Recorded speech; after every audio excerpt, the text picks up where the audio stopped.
Hey everybody, and welcome to Aniki, the podcast about anime with two brothers. I'm Ben. And I am here. Of course you're here. And that's why it's all going to be okay. Yeah, see? Yep. Mm-hmm. I don't really associate you with All Might. I mean... Well, maybe in his deflated form. Am I the only one that for like all the first episode, I was like, All Might's totally the evil guy, right? Right? I mean, he does have the shadowy eyes, so I can see where you're coming from. Well, just like he was too good to be true. But then I was like, oh, but I'm watching a shonen. Yeah, it's not going to be that ambiguous. That's just it's silly. Not. Would be. So what have you been up to since last we spoke? Knee deep in Family Matters. But not the show Family Matters. I mean, it is a good show from the 80s/90s. I did listen to all of Jurassic Park and Lost World on audiobook. So good. That was cool. Now, did you find that Lost World was a lot better than the movie? I mean, it is. Of course it is. I mean, the movie's fine for what it is, but... Now, let me see if I can remember. Lost World, the movie, was the one with Jeff Goldblum and the T-Rex on a boat, right? Yes, which is pretty awesome, but of course does not happen in the book. Well, of course not. I liked that movie okay, even though everybody hates it, because I like Jeff Goldblum. See? And he wasn't in any of the other ones. He was in the first one. Well, obviously the first one. But none of the sequels. Did you see him sing his Jurassic Park song? I did. It was nice. Good. Is he going to be in the next one? Is in Jurassic World the other one, the new 3 one, or 2 or the new one. He's in it for like a bit of a cameo, I think. But he's not like a character. Well, that's unfortunate. Which is disappointing. Well, I wasn't really planning on seeing it anyway, but that just sort of confirms. Yeah, it's supposed to be kind of bad. It's like they need to just embrace the B-moviness that it's become and just like go full on Isle of Dr. Moreau here and just like go nuts. But instead they're like, no guys, we're still like a highbrow movie franchise. No. Like, no. It's like you haven't had good character development since the first one. Just revel in it. Like, come on. I feel like the Jurassic World was supposed to be that B-movie monster film. But then they were tried to be in parts, but then it wasn't in others, and it's like, come on, just it's because they had that dumb do. love story in giant air quotes. Really bad and dumb. You should be excited about this. I finally did what you told me to, and I read John Carter of Mars. Oh, good. Princess of Mars. Just the first one. Just the first one? Oh, you gotta read the whole trilogy. The whole trilogy is amazing. I may continue because I got all of them as an ebook from Amazon for $1. Yeah. So. Now, when you say all of them, how all of them? It was the entire Mars series. How? Okay, no. Okay, be more specific, please. I don't know how many are books? In there. I think like 7. 7. Because it's split up. Because there's like there's the trilogy, and there's like a 5-book part, and there's like a 7, and I think there's a 9 set. It depends. Depends on how deep you want to go. I don't remember how it had it sorted out, but for $1, I wasn't going to pass that up. But I did read Princess of Mars. And how did you like my jumpy punchy boy? After I read it, I was like, this is like pure pulp fiction. And then I read the Wikipedia page of it. And it's like, this is the first pulp fiction sci-fi novel. Yeah, like, pretty much. Okay, that makes sense. Yeah. Like it started savage sci-fi as a genre. Like it predates Flash Gordon and all that.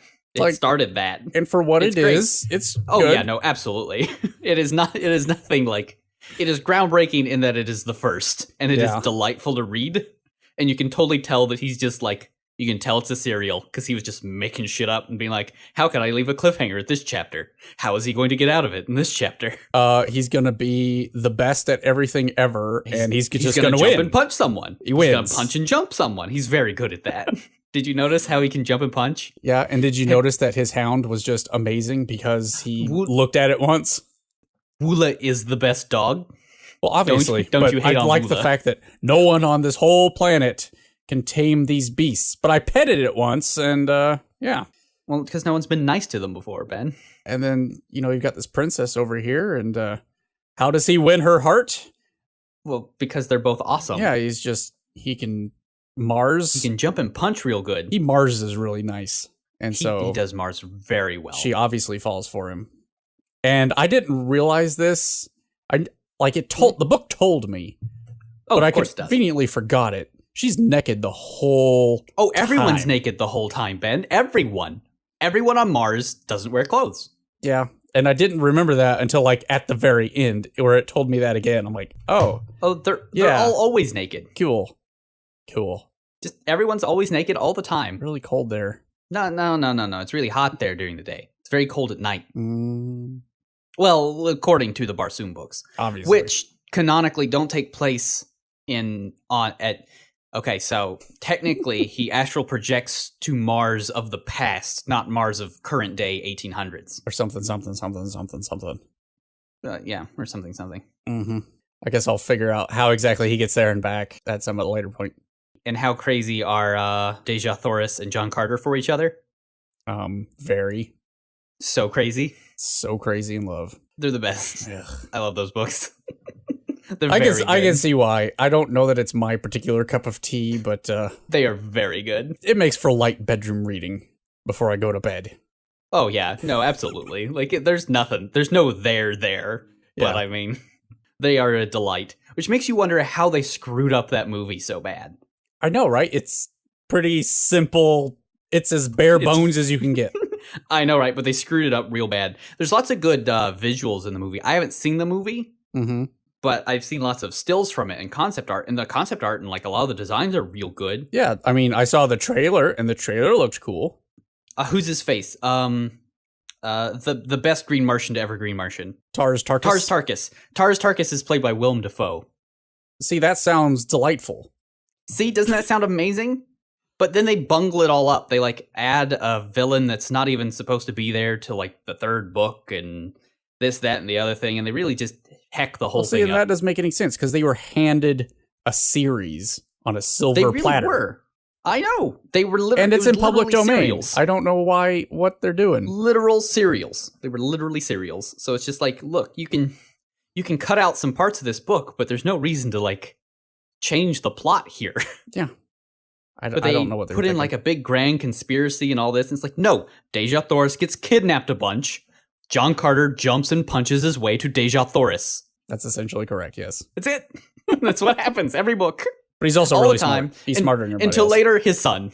His son also gets kidnapped, so he has to jump and punch to his son. What else have I read? Oh, I read a nice manga. Oh? It's called Komi-san wa Comyushou desu.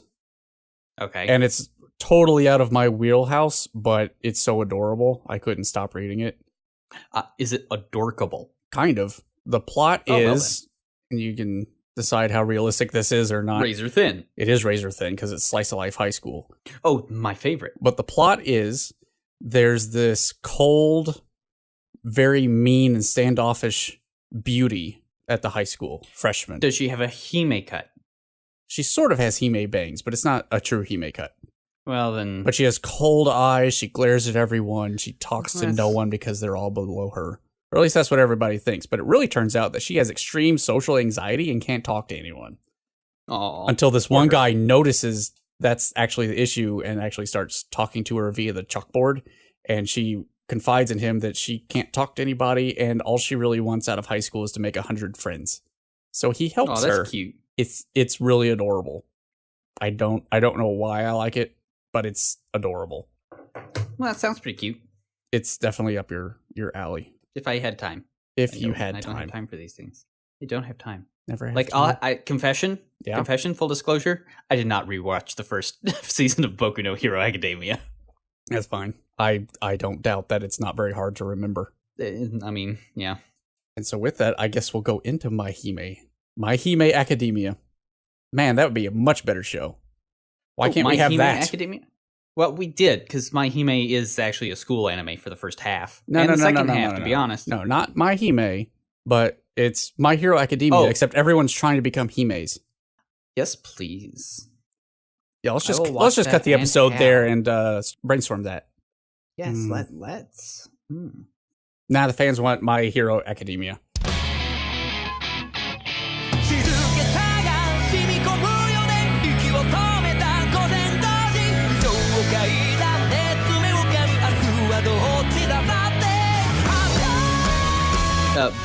Ben, you keep saying its name wrong. Boku no Hero Academia. Thank you. Boku no Hero Academia. Boku no Hero Academia. So for those who may not know what it's about. They know what it is. Have you seen Naruto? It's that, but now superheroes instead of ninjas. I mean, you're not wrong. What? What do you want from me? I mean, that's exactly what it is. I mean, it's very good. Its characters are better developed than Naruto's, and it knows what it is, and it takes itself just seriously enough. But it's just Naruto with superheroes. It's called Green Naruto for a reason. For those 10% who have watched neither one. Okay, you're right. Okay, nope, sorry. It's like Boruto, but with superheroes. You're right. Okay, so for the 10% who haven't seen all three of those. Okay. My Hero Academia is the story of a young boy named Deku, which isn't his real name. Well, who nicknamed wants Deku. desperately to become a hero in a world where 80% of the population has just spontaneously developed special quirks or superpowers. Special superpowers. But unfortunately, he's been born to the other 20%. Yeah, good job. Which sucks for him. But in a chance meeting with his hero, bestest hero of all time, All Might. All Might is the best hero of all time. He is the best dad. He is Captain Holt. He is Captain Holt. Isn't he Captain Holt? Pretty much. Except without the deadpan. Yeah. So, well, he's deadpan in his own way. He is always at like 100%. Or 0%. Or 0. Well, anyway, Deku gets the opportunity to get the power of All Might, even if he can't control it. And so the show follows Deku and his friends through their hero training at the prestigious UA High School. Yep. Question, though. Were we ever told what UA stands for? Because I Googled it and no one has an answer. Well, it is stand for Universal High Academics. I don't know. Universally High Academics. There you go. Yeah, I honestly don't know what UA stands for. Universally High Academics. Okay, that's fine. Yeah. Right? UHA, is that what it is? No, it's just UA. UA. Oh, it's just UA. UA High School. Ultimate Academics. Oh, that's true. Because plus ultra. Because you're supposed to go plus ultra. Yeah. That seems reasonable. Before we go into all the spoilers and such, what are your thoughts concerning the first season of My Hero Academia? Oh, it's good. It made me watch all of it. So, I mean, it's good. It's a good show. It's nothing super special. It's Naruto, but done better. I mean, yeah. Okay, Ben. Yes? I will say, I'm gonna lay this on you. Okay, waiting. Deku and All Might's superpower is called what? All for one, or one for all. Okay, cool. It's called One for All. One for all. One for all. Now, later on in season 2, they introduce a big bad who is the anti-All Might. What do you think his superpower is called? Is it all for one? Oh, you did it! Oh, yay! Good job. Yay, Spoilers. I can predict the future. You figured it out. It is, in fact, all for one. It's because of my massive intellect. It is. It's very massive. You cracked the code in our shonen show for babies. I liked the first season as much as a shonen. I mean, I don't watch a whole lot of shonens. Yeah, the thing is that the characters are there, and that's what really works it's it. Definitely a character-driven show. Like, I didn't watch Naruto or Boruto, as is evidenced by previous episodes. So my exposure to shonens is like... Oh, this will all be new for you then. It's like Dragon Ball, Bleach. There are many plot points and way the story works that is like 100% an arc in Naruto. Cool. Then like, absolutely, this is an arc from Naruto. Yeah, Naruto came out at that time in my life where I was like, that's beneath me, so I never watched it. And then it became like this huge deal. And at that point, I was like, I'm not going to get on that hype train. And so I just never watched it. And then it was like 1 million episodes. Well, yeah, it's fine for the first few seasons, which is why I hope, and it looks like they will, it looks like My Hero Academia might not stop at 56 episodes, but it will have a good stopping point at 52 or 56. Okay. So I will be happy there. I might keep watching, but it looks like at the end of season 3 or halfway through season 3, they've hit a good stopping point. I don't know if that's going to be the end of the story or not, but it means you can watch like 56 episodes and have a good, complete story. Yeah. My only gripe with the first season, and I know there's more seasons after this, but just the first season, which is where we get introduced to everybody. Biggest gripe is it is character driven, and yet we're not introduced to all the characters. Like we see them. Yeah, not everybody gets a good time to shine in season 1. All the characters get like their title screen with their name and their power as they're introduced and have like something to do in the episode. And there's like 4 or 5 that don't get that, and that bugged me. Yeah, there are a couple. Honestly, if you were to watch just enough to be very satisfied, it would be season 1 and then half of season 2. Yeah. Because after this, they do the second part of the Chunin exam, obviously. Well, technically the first part, the part of the Chunin exam where they fight each other. They do that part next, and that part's real solid, because then you really get to see all the kids fighting against each other and mock battles with all their different superpowers, and it's pretty solid stuff. Cool. So yeah, that's probably my biggest gripe. I don't think I have many other ones really worth mentioning. Just it's hard to. I want to know more about these characters, but I have one gripe. What's that? Grape Boy is the worst. He's not great. Let's get into all the heroes. He's and the talk worst, about Ben. Grape Boy, etc. in spoiler land. It seems like the only person who enjoys Grape Boy's antics is the author of the manga. Because universally, I have heard from everyone online, Grape Boy is the worst. Yeah, we'll get to him in a minute. Everyone loves Frog Girl. Because, well, yeah. I mean, Frog Girl is the best. So I thought that it would be a good idea that because the plot of a shonen isn't exactly rich and dense with intricacy, villains, that instead we'd focus on what's really important, and that's just all the characters. Yeah. So I figure we just go through all the heroes one by one until we get tired of it or run out of people that were introduced. Falco's Bizarre Adventure. I love Falco's Bizarre Adventure. He wasn't introduced. Good. Oh, you're right. He's not much in season 1. Oh, he gets a lot of great time in season 2. Oh, he's very good. I like Falco's Bizarre Adventure. So let's start with he's got a crow for a head. How sweet is that?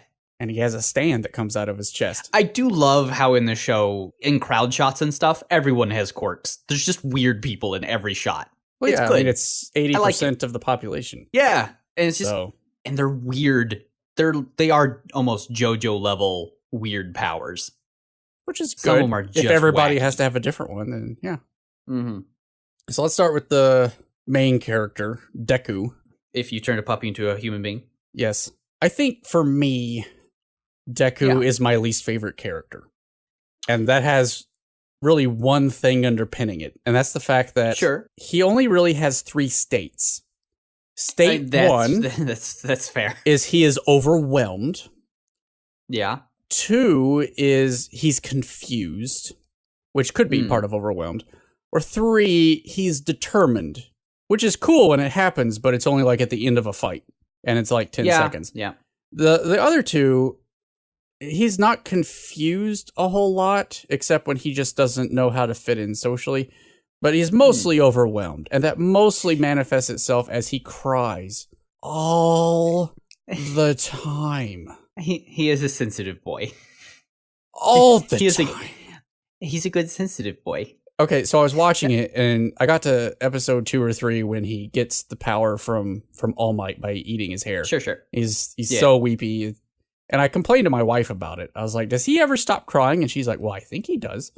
I don't remember crying much later. But then she caught up on season 3, and she's like, no, I take that back. He cries all the time. Yeah. He's a sensitive boy. He never stops.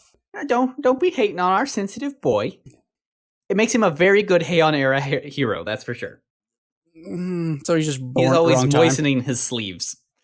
He would be if he had long sleeves. I will say there's another really good mode of Deku, and it's really where he shines the most, where he is encouraging other people to be better than themselves. Because that's his real superpower, let's be honest here. Yeah, I'm trying to think of like really good concrete examples in the first season, though. There might not be many. There was like they're still setting up. They're setting up all the characters and their flaws. So it's important to, in order for him to help people grow past their flaws, you have to establish all of their personal flaws. It's not like he comes in and like fixes things, but he's very good at helping people through. Because he is such a sensitive boy, he helps people through their problems very well. I just don't think in the first season he does that actively. There are lots of there's at least 3 situations where he's just being himself and people are inspired by that, which is how he gets into UA in the first place. Yep. So that is true. That's just when he's determined, I guess. Yeah. And people are like, it becomes a more active thing later. But no, absolutely. That's part of his charm too, is because he's just trying so hard. Because that's why he gets All Might's all for one power, right? Where he's like, I think there's the confusing part is because he cries so much, is because he's supposed to be, or at least normally this character is supposed to be, a audience stand-in. It's just a little weird for a shonen to have a very emotional, a nice, good, sensitive boy. Yeah. Well, I think the other thing is one of the ways the show works is it almost soft subverts a lot of anime tropes because it's so inspired by Western comics that you really have to look to a lot of Western comic character tropes. Hence, a little more melodrama than you would normally have in a Japanese shonen. Yeah, like I said, I just think that you could do that with a little less of the tears, maybe. But that's one of the things that makes Deku great. When was the last time Naruto cried? Only when he didn't see a boob. Which is really the same time Grape Boy cries, but we don't worry about him. So let's move down one.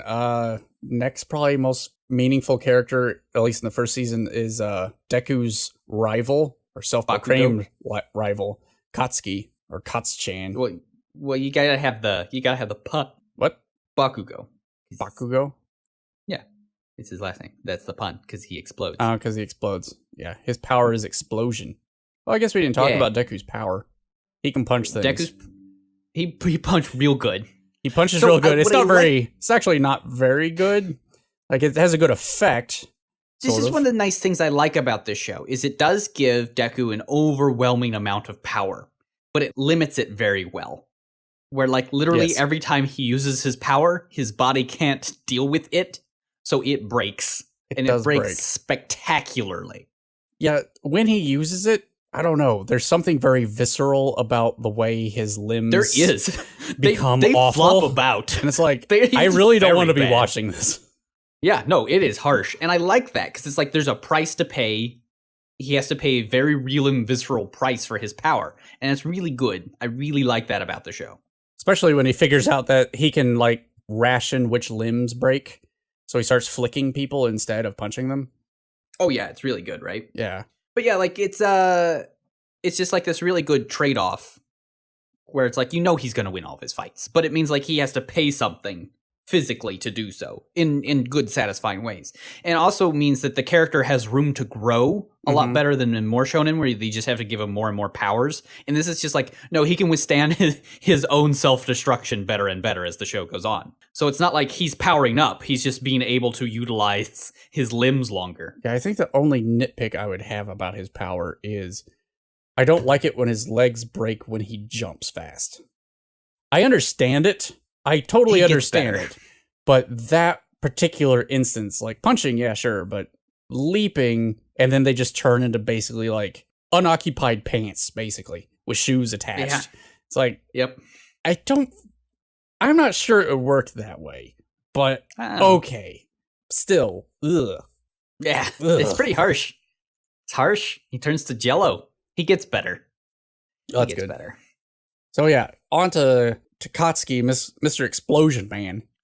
Yeah. Deku's Isn't he an asshole? God damn, he's an asshole. Isn't he though? But he's a good asshole. The longer you go with him, you can really see all of his redeeming qualities, but man, he's an asshole. Yeah, so for episode 7, up until that point, I've just been thinking, man, Katsuki's a little shit. And then we get to episode 7, we have some flashbacks to when they were like 5 or so. I guess it was 4, because that's when everybody's powers manifest. And my first note on episode 7 is, so Katsuki was always a little shit. Oh, he was always bad. He's always bad. And now he's a homicidal maniac. Kind of. Yeah, we do find out that he pulled some punches during the training fight, but still. Yeah, he's like honestly a heroic character, but man, he's just an asshole to everyone. He's a very anti-hero. He is, but a good one, because he is heroic. He's just like, chill down. He has a massive, massive inferiority complex. You think? But the only problem I have with that is it's not really explained why. Like, that would be nice to know. Like, the most we got was back in their childhood after Katsuki manifested his powers and he's lording it over Deku, who has none. He falls in a stream once, and Deku goes down and like offers his hand and help. I mean, I can see a spark of something there, but it's not really explored at all. And so we end up with, at the beginning of the series, everyone knows Deku has no powers. Katsuki's the best guy in the whole middle school, and yet he's still lording it over Deku, going, there's no way you can beat me. I'm going to be the first one to UA. Screw you. It's like, dude, why do you care so much? He has no powers. You know that. Well, I think that's like the threat, though, right? Is that's like, it's this guy who has nothing but like works so hard to be better than him. Yeah, but even before the training, before All Might, before any of that, Katsuki's still doing that to Deku. And it's like, why? Why do you care so? So he obviously knows that there's something in Deku that's better than him, and it turns out that it's his empathy, which Katsuki doesn't have any. No, not really. And he's extremely flamboyant and has grenades for arms. He does, doesn't he? Isn't that outfit the best? So I thought it was pretty stupid until he pulled one of those pins. Like, whoa, okay. Oh, very good. It's better than Deku's weird bunny rabbit thing. Deku's outfit is just the worst. Well, his mom made it for him. Well, even when he gets a better one, it's still stupid. I do like, because I didn't actually catch it at first when they all come out with their uniforms for or their costumes for the first time. How it's green All Might. Well, yeah, and All Might sees it and he's like, he's not even trying. I'm like, oh yeah. He's got like a mask that looks like a smile, and he's got the bunny ears that are like his hair. Yeah. Yeah, he didn't try very hard on that one. No. I guess that is a good segue, though, into All Might, who also has one for all, the power. Yeah, well, not so much anymore, but yeah. He got a boo-boo one time. He got real bad boo-boo. I'm very curious about what caused that injury. I mean, I'll give you a hint. I assume we find out at some point. What's backwards of one for all? Fair enough. Yeah. The latest episode, the current episode in season 3, is that fight. Okay. It's very good. Oh, good. Very good. Yeah, because that's one of those things. I do like the fact the show like hints at stuff and then doesn't just come out and explain it. I appreciate that. It's very good at letting the world build itself. Like the principal. Is he a dog? Is he a rat? Who knows? He is a mouse. He is a lab mouse. He is basically the brain. He's amazing. But anyway, back to All Might. He's essentially the best hero in the world. He is the best. He is the world's Superman. And he's taken it upon himself to maintain that image, even though he is secretly no longer able to manifest those powers for longer than like 3 hours at a time. Yeah, he deflates like a pop balloon. And it goes in, he basically looks like a homeless dude afterwards. He's like one of those great big floofy dogs that when you give a bath is like nothing. That is an apt description. Or like Stretch Armstrong when you stretch him. Oh, don't do that. Just really If sad. you stretch him too much, he doesn't go back. Oh no. I like the dichotomy of All Might the hero versus All Might the man. All Might the man. Yeah, no, it's pretty good, right? Because All Might, little scrawny All Might's pretty great. The hero, at least when he talks to others, instead of us hearing his internal monologue, he's like super optimistic.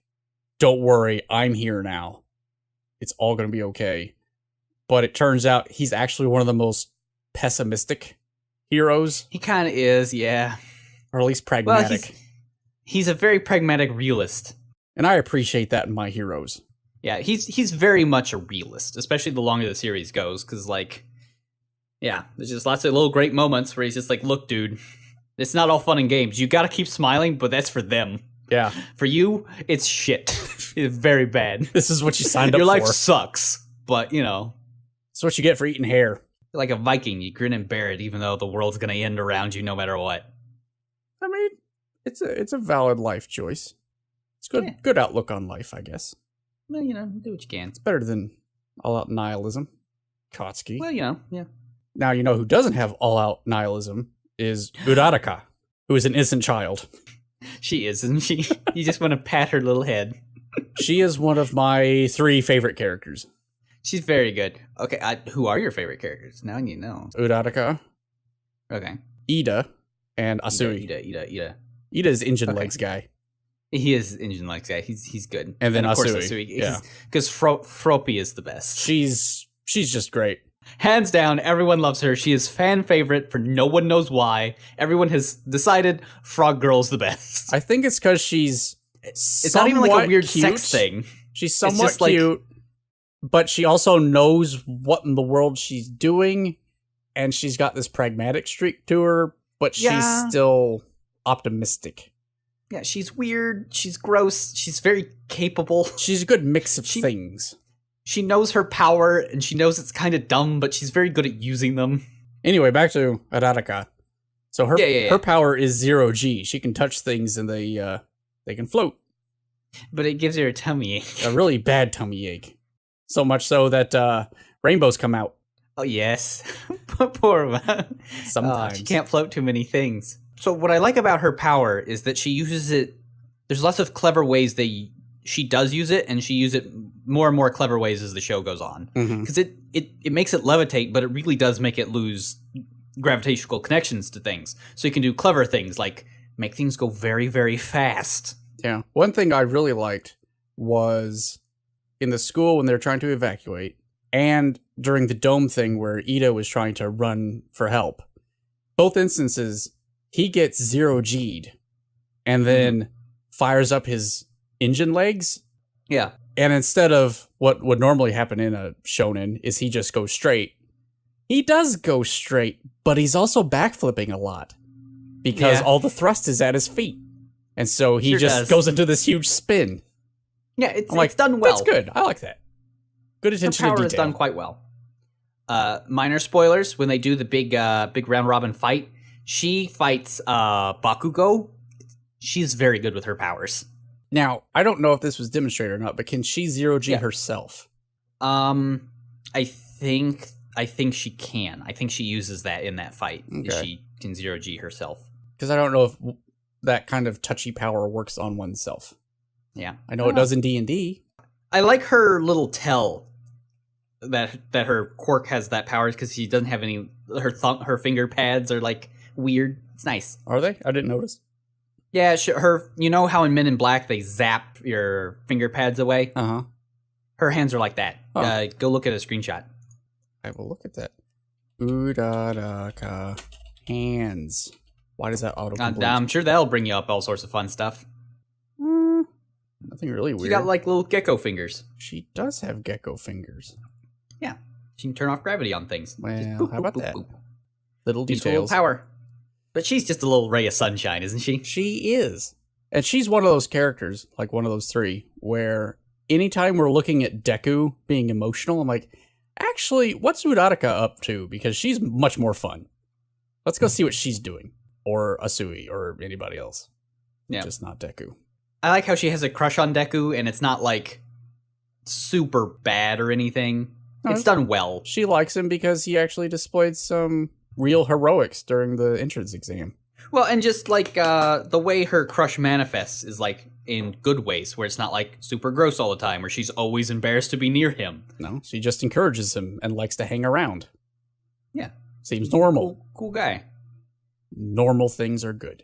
You know what's not normal? Having exhaust things come out of your calves. That's not normal. You know, it's fine. It's a weird quirk. His power is engine. Engine legs. He's Sonic the Hedgehog. He's Sonic the Hedgehog. Man, I never thought of that. He's a Gundam protag, as the little thing shows out. He really is. He is the actual protagonist. His character is, I should be the protag. And he should Not be. Not in the way Bakugo is, but just like the way he is. It's like in that episode where they're trying to decide who the class rep should be. It's like, oh, that's a good episode. I'm like, at the beginning, well, clearly it's Ida. I mean, who else would really it be? Especially when they're trying to decide how. Yeah. He just comes up with a plan and they all follow it. I'm like, well, yeah, guys, obviously. Okay. But I like how it takes the class to like come to it naturally. Where it's like, wait a minute, it should really be this guy. It is kind of weird though that they all picked Deku, or at least 3 people picked Deku. Yeah, and enough of them to make it happen. And I will say that even though I think Ida's a good class rep candidate, he didn't come up with the rule of don't vote for yourself, which would have cleared this whole thing up. Sure would have, wouldn't it? But then we wouldn't have a great episode. But it's a very good episode. It's a cute one. I do like the fact that he's no nonsense, but in like a good way. Like, he still can make fun of himself. Yeah, and I like how he starts out a little more of like a rival character to Deku, but like grows up a little bit. Mm-hmm. I mean, one of the reasons why he's one of the better characters, especially in this season, is because he's really the only character to go through a decent amount of character growth. Yeah. Well, he's the first person to recognize why Deku won.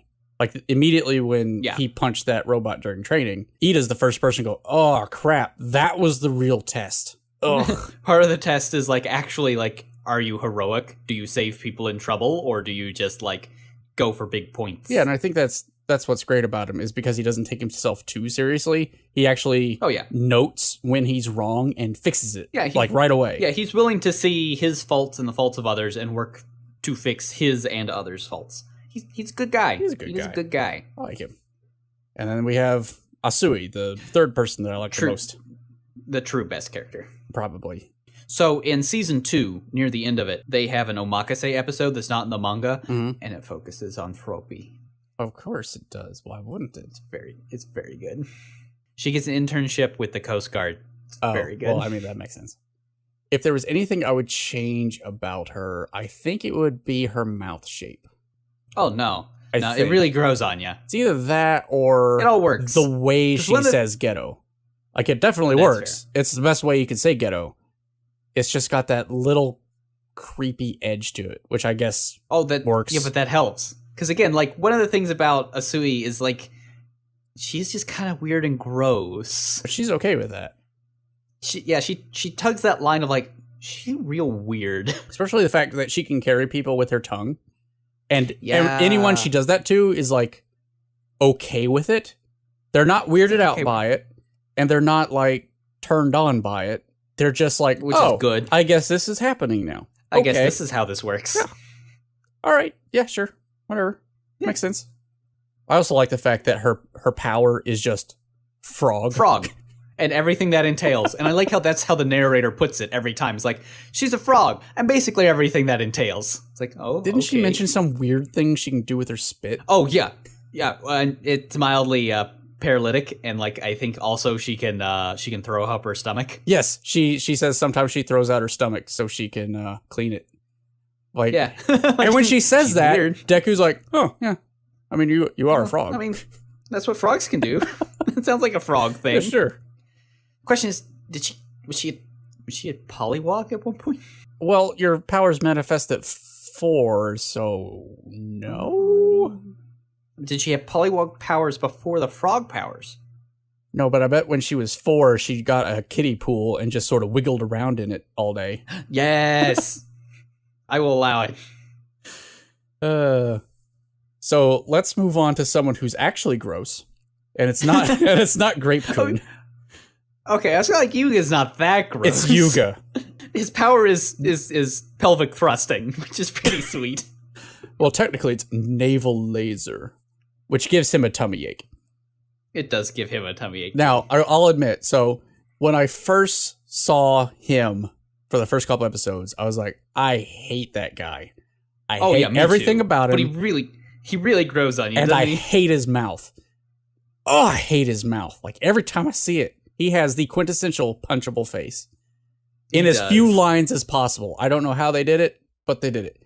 But I love the fact that as the series goes on, he keeps aggrandizing himself and everyone keeps ignoring him. And it's not even like they're actively ignoring him. They just like filtered him out. Yeah. And it's delightful. Except Asui. Asui notices him for some reason. Just wait until you meet some people in Class B. And there's some self-aggrandizing people in Class B who are very fun. But Yuga is surprisingly competent as well. He is, as far as he goes. He's good with his tummy laser. Yeah, as far as he can be. I was hoping that mouth would go away, but... No. Even when he talks. Ugh. Yeah, he's good. I like Yuga. Let's see, who's next? Oh, I can't pronounce her name. Yaoyorozu. Yaoyorozu? Sure, yeah. Okay. Yeah, she's a 3D printer. She's the 3D printer, yeah. Power of It's better just to refer to him by those names. Yeah. She's a bit overpowered. Isn't she, though? Or will be. I mean, that's why overpowered. That's why she got in, because she's just like, oh, here. Yeah, she got in on a recommendation. One of 2 that are mentioned? Two or three, I think. Well, they say that they let 4 people in on recommendation, and then the rest they come in through the test. And she was one, and the other one is the ice hot guy. They limit her a bit. I don't know if they explain it here, but she actually has to study a lot because she actually has to make everything from her creations from a molecular level up. Yes. So she actually has to be very smart in order to make anything. Yeah, that was explained basically in a throwaway line during a fight. So, well, in several places in the later seasons, you see her like studying and stuff. Like she gotta work real hard in order to do it. Good. I mean, the power to create any inanimate object. Yeah, it's pretty good, right? Whenever. But she has to literally understand how it can be made. Okay, that's she's very powerful, but she's limiter. Limited in that. And there's a slight limiting where she has to ingest a lot of sugar because that's what helps her. That's what makes the reactions go. Well, she also has the power of giant Ryoko ponytail. Yeah. She has that. Yeah, that's true. And the most ridiculous outfit. Very revealing outfit. At least there's a slight reason for it because it actually comes out of her skin, but they could tone it down a little bit. Just a little bit. I know Shannon Maynor redesigned her outfit a little bit to still provide lots of flesh space, which is the best phrase. And if we don't name this episode Flesh Space, we're doing a disservice to ourselves. But while being a little less gross. Yeah, because it just invites a lot of antics on behalf of other characters, most notably Grape-kun. Let's see, who's next? Shoji, the multi-armed guy, whose power is multi-arms. Now, I have written down here, when he is introduced during the training session, his power is multi-arms that can also sprout other body parts. And I wrote down right next to that, there's a lot of doujin material right there. There is. I think technically it is sensory organs, but I mean, I don't think they specified. Touch is a sense. Touch is a sense. It is. So yeah, isn't it though? Yeah. No, it's best not to worry about it. Yeah, he's not really in it much. No. He does get a title card, but that's about it. And I think he only got a title card because his partner during training was Todoroki, who actually is overpowered. 100%. Absolutely. And he's the other guy that got in our recommendation. There's a lot of, they go into a lot of his story later on and why he is overpowered, but yeah, he's super overpowered. He is very strong. Especially during the dome thing. It's like, yeah, he just freezes a bunch of villains and they die, essentially.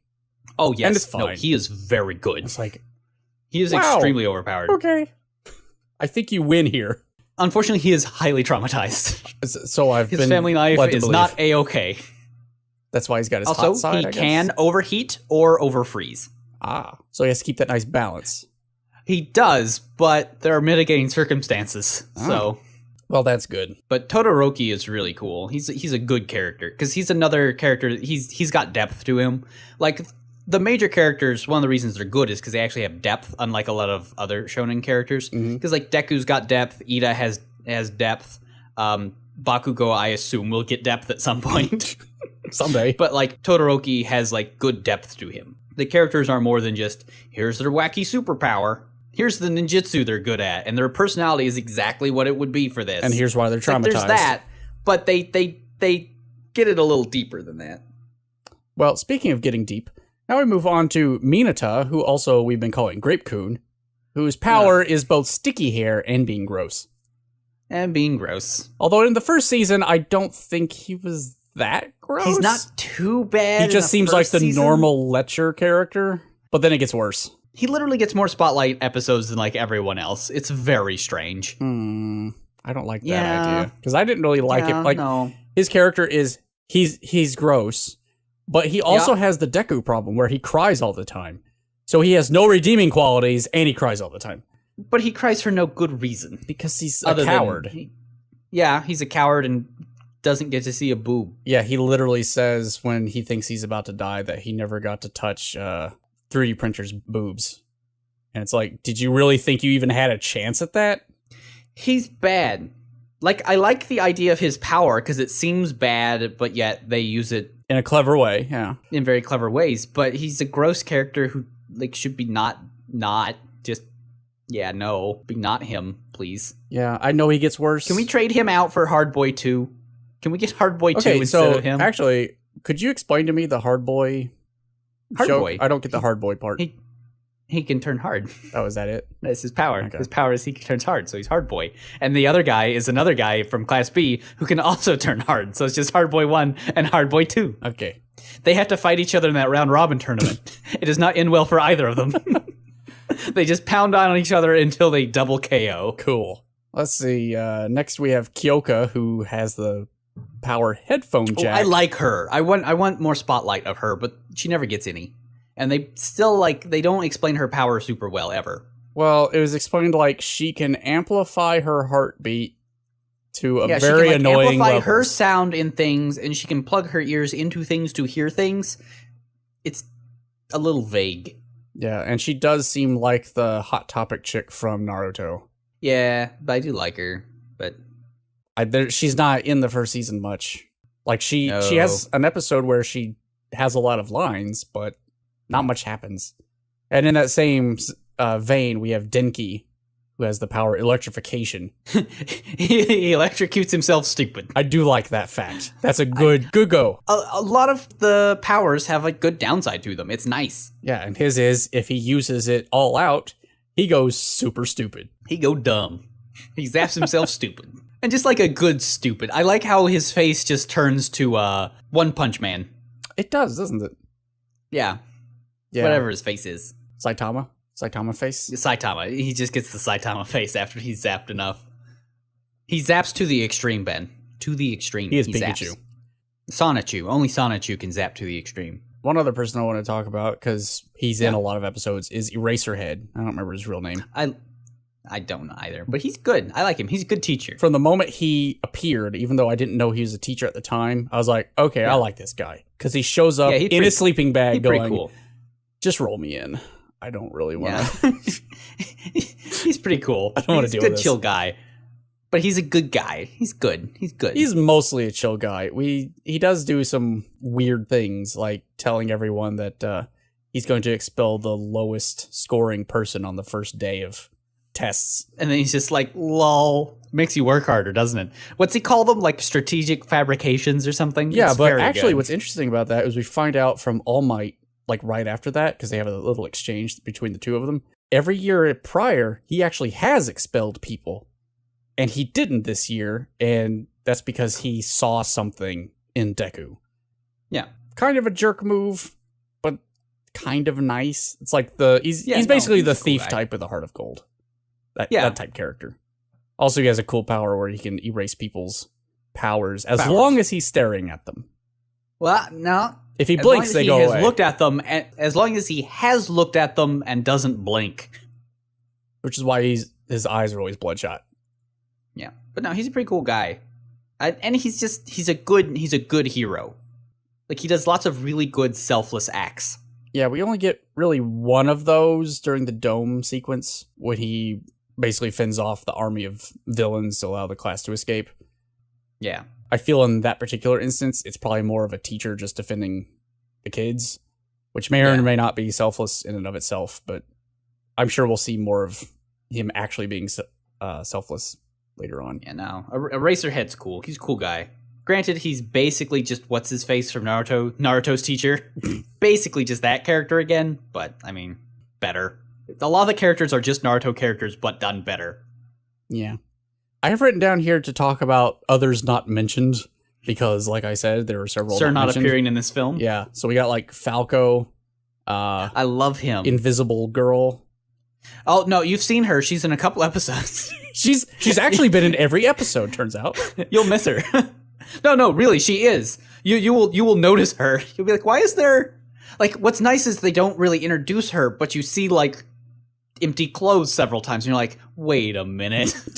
They have just an invisible girl, don't they? And it's yeah, they do. Yeah. Yeah, she's a type of character that I would like to know more about because she seems silly. Yeah. But we didn't get any of that in the first season. No, and you really don't get much from her. It's just, there's good stuff there, though. They get all of the appropriate low-hanging fruit. Oh, good. Through her. Like how she's naked most of the time. Yeah, they don't really bring it up, but she still, has people turn around when she undresses, and it's I did like that. I mean, like come on. Like, come on. Yeah, her and Falco are the two that I really wanted to get more info on. He's a cool guy. But we didn't, so yeah. I'll have to watch more. Not Hardboy 1? Or Groot? Hardboy 1 and Groot just seem like, especially Hardboy 1, the red-haired guy, he just seems like Denki, except with red hair. And so, actually, I didn't really recognize the difference between the two of them until we saw them use their powers in the fight. Yeah, I was like, I don't remember which spiky-haired guy's which. What about Captain Office Supply? Captain Office Supply? Which one's him? He shoots tape from his elbows. I think he is barely in season 1. I vaguely recall this happening. He is around, and it takes you, like, for a while, I was like, what the heck is his power? I don't understand. He has, like, wheels on his arms. What is this? And it's like, oh, you're like Spider-Man, but, like, literal cellophane tape. Okay, I got you. Yeah, I think there was, like, 5 seconds during the training where he did a thing, but his partner did another thing. Yeah. That's all I know. I don't even know what color his hair is. Yeah, it's fine. Let's talk about the villains. There's only really 2 the League of Villains in this show, at least in the first season. Yes. We had Nomu. And we had the other guy who I've nicknamed Hansy. And you had Hansy, and you also have the guy with the galaxy warp. Oh yeah, we did have him. And you have one other guy who's like seems more powerful than all of them. He can do like a dust storm thing. He really hurts up what's her face? The black hole lady. Oh no, that was the warp guy. Was it the warp guy? Yeah, I thought it was somebody else. No, that was the warp guy. Oh no, I guess it is the warp guy. Because he warped. Right. His name is Kurogiri. Yeah, he's cool. Yeah, he opens a warp in front of 13, and she accidentally sucks herself into herself. Yeah, she black holes herself. It's bad. She's really cool. I like 13. She hasn't been around much, but I like her. Well, she got black holed. Anyway, she did get black. Yeah, we have Nomu, who is basically this genetically engineered monstrosity. Yeah, he's a genetically engineered All Might, basically. Yeah. Is the idea behind him. And he gives All Might a really good run for his money. I like that. That fight, very good. Very good fight. Because I never knew where that fight was going. And if you're doing a shonen, and I don't know where the fight is going, you're doing a good. I know, right? Like, they do this good thing, kind of like One Punch Man, right? Where they do this good thing where it's like, our main character is Deku. So we know nothing's bad is really going to happen to Deku. But we're going to have All Might fight. You have a mentor in All Might, and we all know what happens to mentors. So you're always like, is he actually going to win? Yeah, and we know he's declining, and that he can only last so long. Yeah, so there's like all these little caveats to make the fight cool and interesting. Because every time Deku gets in a fight, it's like, well, he's going to at least live through it. Yeah. Whereas like All Might, you're like, I don't know. I don't know. This could go any way. He's an Uncle Owen. You know what happens to Uncle Owens? They get Uncle Owened. Well, you have that, and you have the fact that he doesn't want anyone to realize that he's like declining.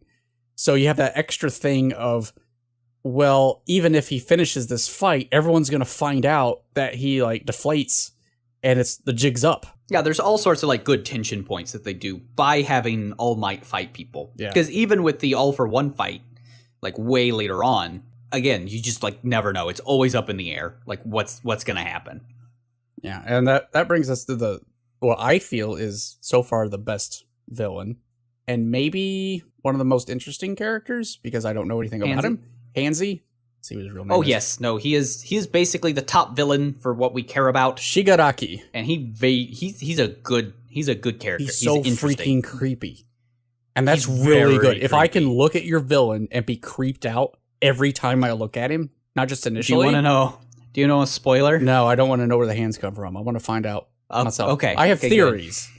And I can tell you my theory is they're from people he killed or like family members that he severed their hands and he just keeps them on him.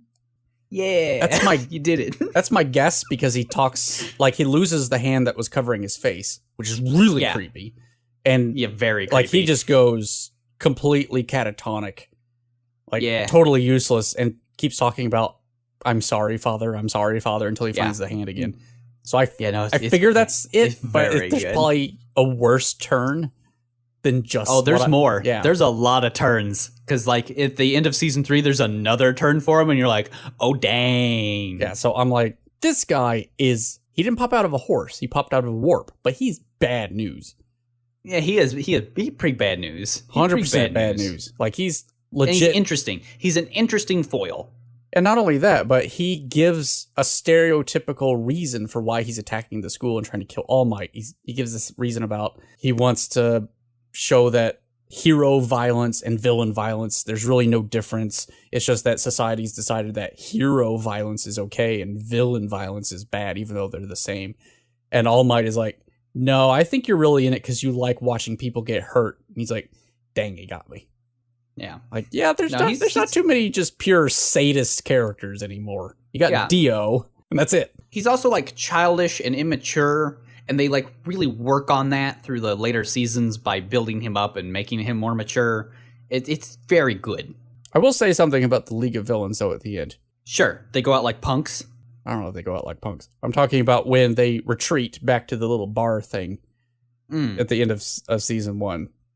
Yeah. And we find out that there's more than just the two of them. There's higher ups. And they come through and communicate with them over the TV, which has a sound-only placard on it. Like, very good. That's a good... what are they, Seal? Good shout-out to Seal, yeah. I like it. So that's all the characters that I wanted to talk about in basically season 1. Yeah. So I guess let's talk about the plot a little bit. There's like... They fight. There's like 3 arcs. Yeah. The first one's getting into UA. There's not much to talk about. That arc is kind of okay. It goes on a little too long. It does go on too long, but I do like the fact that it wasn't just a power that was given to Deku. It was, actually, before you get this, if I just gave it to you, you'd explode. So you actually have to spend 10 months getting completely jacked, and then you can eat my hair. And then you can barely use his power. But I like that. He actually had to self-improve. It wasn't just something that was handed to him. Mm-hmm. It wasn't just something that was... Well, and that's part of the theme, right, for Deku especially, is that he has to take ownership of his powers. And like that's one of the major themes of the show, is like all these characters have to like actually own their powers. It's like, yeah, you got this. Some of you barely had to earn it, but you have to make it your own before you can use it to the best of your ability. Yeah, and we find out from Eraserhead later on that just because you have your one quirk, that's not sufficient. You have to have a bunch of other skills too. Yeah. Because he can raise people's powers really quick, but he's also a kick-ass fighter. Yeah, because he has to be, because it's like, now we're on equal footing. That's nice, but I still have to be better than you naturally, or it's not going to work out. Yeah.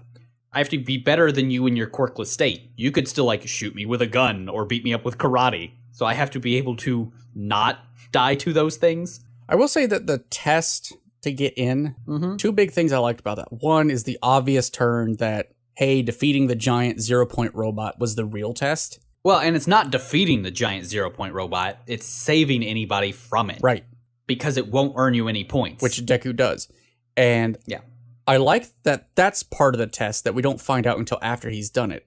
But I also like the fact that it wasn't the only part of the test. Because normally when you have a turn like that, it's always, well, this was the real point. So this guy won the tournament. It's like, no, he still scored like middle tier. He's okay. He scored butts. He's all right. Because like he aced the written exam, but the only points he got at all from the physical exam was you saved somebody from a murder bot. Yeah. Good job. Nobody else did that in your group. I like the fact that there's that nice balance and it's not just one or the other. Yeah. Let's see, the next arc was the first couple days at school where they have the testing and the first infiltration of the press/villains into the school. Yeah, yeah. I like I really do like the baseball test. That's cool and interesting. I like that, especially when Uraraka just 0Gs the shit out of it. Oh, yeah. And just like, there it goes. Pink. Okay, bye. Bye forever. You have infinite. That was really nice. It's gone forever. Especially since it also makes Bakugo really upset. It's like, hey, we're all good at different things. Another good joke in there is when Yuga uses his belly laser backwards to sprint really fast, except it peters out in the middle. Yeah. It's like, oh, yeah, I forgot about that. Oops, and then he has to run the rest of the way. Yeah. One thing I wanted to point out, though, is for a hero school, they have the worst evacuation plan. Yeah, well, they kind of do, don't they? It's like, oh, a villain has attacked the hero school. everyone panic and get trapped in the hallways. Yeah.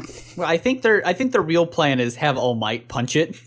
But he wasn't... The evacuation plan isn't so much we evacuate, so much as All Might goes and punches it. Sure, but All Might just became a teacher there, so in years past, he wasn't really associated with the school. Well, yeah, but he would come and save them anyway. He's All Might. He saves everyone. I suppose. Unless he's very far away. Oh, well, no, it doesn't matter. He's here. He's always here. He is always here. He's in our always hearts. here. And then we have the dome incident, which I thought, I mean, obviously it's the best part of the first season.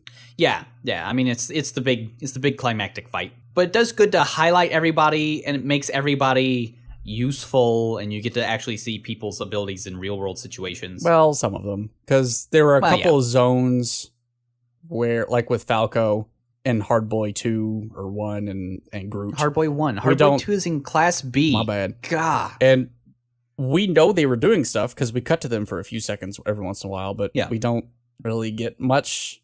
Like, we get a lot of the Dinky group, Katsuki's group, and Deku's group. Yeah, well, I mean, we focus on our primaries, right? Right. So it's like on the because like there's still tiers of like primary characters, secondary characters, tertiary characters. This isn't Harry Potter where there's just primary characters and then everyone is a quatertiary character. And I'm glad for that because I don't need Deku all the time. I need a break from him. All the time, yeah. I need a break. Yeah. Yeah, just the introduction of the League of Villains, or that apparently isn't the real name, but well, yeah, I like that, and the fact that they had a plan based on scheduling, which means there's probably a mole somewhere, which leads to all kinds of questions. Probably the principal. I mean, he is basically a mole. He is, or is he a dog, or is he a mouse? He's a mouse. He is a mouse. Oh, there was one thing. Just glancing through my notes. At the very end of the last episode. We see a shot of Nomu, the big beast. They found him in the school grounds, have tied him up, and are taking him away in the police cars. Yeah. I have several questions about that. One is... I think if he could go 1v1 with All Might, how is he being restrained by civilians? And two, when All Might defeats him, he essentially puts him in low Earth orbit. Yeah, well, he fell back down. He got better. They do explain that, like, the very beginning of season 2. Okay. Because they're like, whoa. Nomu is dumb as a sack of hammers. I figured. So unless they are being commanded to do things... Because, I mean, Nomu means brainless, so... Yeah. Oh, yeah, well, there you go. Yeah, they're dumb as a sack of hammers, so you have to tell it what to do. Or it's just like, oh, I'm done. My life is standing here now. I did notice that he was essentially a Berserk Eva. Yeah. He's got the styling and everything. Even the screams. He does, doesn't he? Good fight, though. Real good fight. Really good fight. I even wrote down that the final punch that sends him into what should be low Earth orbit. Like, what's the name of that one? Because all of All Might's attack names are amazing. That particular one was like actually Ultra Plus or Plus Ultra. Okay. And so, I even wrote down that punch is what I've been waiting for this whole show. Oh, don't worry. It's like, that was an amazing punch, and I want more of that. The punch I just got was the United States of Smash. That was the name of it. It was a very good punch. I do like that Deku, I don't know that he's really heard too many of All Might's smashes, but I like that he may have heard one. But he's coming up with his own. He's just coming up with his own, but they follow the same pattern. They're all states. Yeah. Like, he's done the Delaware smash, the Missouri smash, and I know that at the beginning, All Might does the Texas smash. Well, eventually you do get the United States of Smash, which is the best name for a punch. I was really hoping that was going to be it. He just started going United. I was like, oh, please let this be the United States of Smash. Don't do this like United States of America Smash. It had better be the United States of Smash. And it was. I was very happy. Did that make your day? It's like, you do not miss this joke. Please. Please. That's delightful.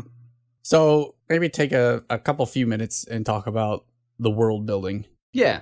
It's a little odd. It's pretty okay. It's not as well thought out as even Library Wars is, because like there's lots of little questions you have to ask yourself. They do answer some of them later, but like for the most part, you just kind of have to roll with it. I actually feel like it works better than Library Wars, even though not as much is explained.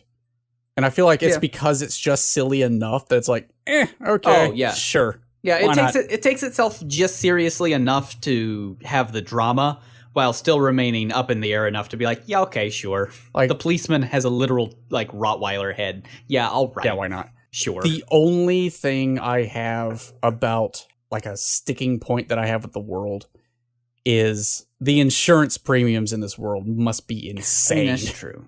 Like 100%. Not as bad as in One Punch Man. Well, no, because hold on. Because you also have to realize literally everyone has superpowers. Yeah. So there's probably somebody who's like, I just make bricks out my ass.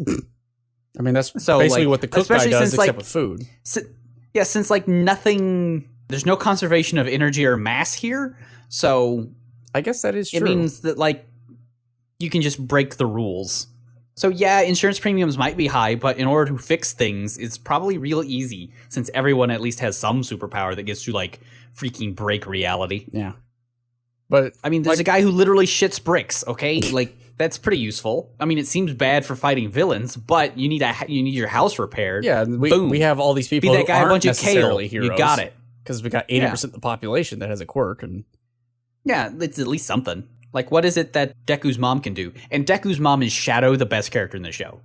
Oh, hands down. She's plump, roly-poly, and amazing. I actually love the fact that in all the flashbacks when he's like 4, she's tall and thin and pretty. And then when we cut to now, she's short and plump, but she's still got the same hair. Yeah, and she's just a delight. She's a delightful little woman. I'm like, yay. I just want to give her a big hug. This is believes great. In her boy real good. And her power is she can call small objects to her small hand. Things to her. Yeah. It's like, that's just a little bit useful for housework, I guess. Yeah, it's like, it's useful. That's nice. It's convenient. You have the force. That's cool. But only in about 5-foot increments. Yeah, well, it's fine. It's fine. And his dad could do something. They say what it is at some point, but I forget what it is. But like I said, I think it works better than Library War only because it's already kind of out there, and it's not like taking place in a potential future of ours, even though it just says that in the future suddenly quirks. It's like it might as well be a different planet. But now, if you want to see the same show but taken to a very logical conclusion, we could watch Shinsekai Yori. Maybe someday. It shows darker. I bet it Spoilers. It's a little dark. Shaku. So yeah, I am shock. I thought it was a good show, at least the first. It's a good shonen. Good first season. It's a good shonen. Good shonen. I think I rated the first season a 7. It good. Stays real high. It's one of the better shonen I've seen in a long time. As long as it stays consistent, I think I may watch the rest at some point. Yeah, it has. I would recommend it, at least through season 3. I don't know if they're going to keep going. I kind of hope not. I mean, I'm sure they will, but we'll see. It's got a real good end of an arc, a good end of a major arc there, so I hope it doesn't go on too much. Now, did you read the manga first? Not read any of the manga. Okay. I assume it's very close because they've taken nice big long breaks, which is probably one of the reasons the show has continued to be good, is they haven't done the thing that's like, well, we're out of manga, so bug farting?